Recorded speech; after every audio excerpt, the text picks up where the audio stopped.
วันที่ 30 มิถุนายน 2026 ที่ห้องประชุมแผนกอุตสาหกรรมและการข่าวแขวงอัตตปือได้จัดกองประชุมเผยแผ่แจงการฉบับเลขที่ 0786 ทับ หก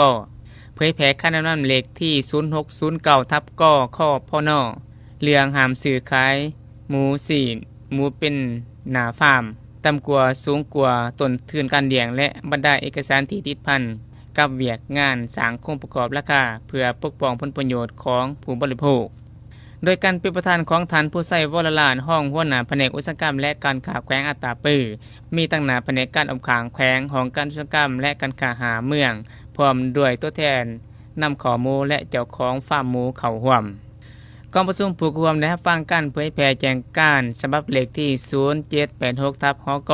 เรื่องห้ามซื้อขายหมูสีนหมูเป็นหนาฟาร์มต่ำกว่าสูงกว่าต้นทุนการเลี้ยงโดยเนื้อในได้ระบุว่าเพื่อเป็นการจัดตั้งปฏิบัติและพันขยายเนื้อในมาตรา 6 ของดำรัสว่าโดยการคุ้มครอง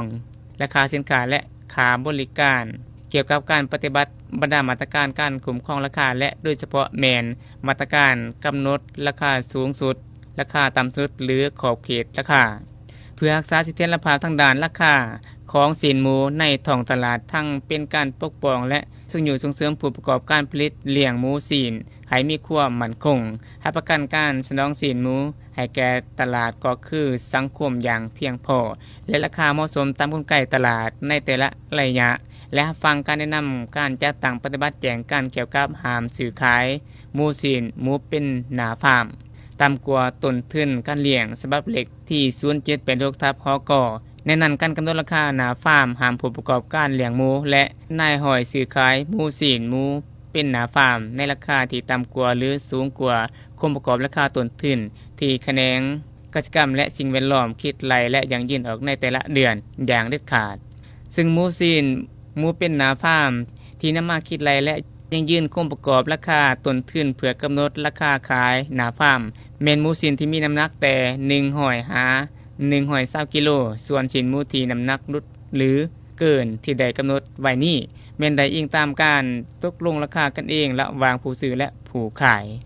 จากนั้นรับฟังการเผยแพร่การคุ้มครองการจัดตั้งปฏิบัติด้านวิชาการในการคิดไล่โครงประกอบราคาต้นทุน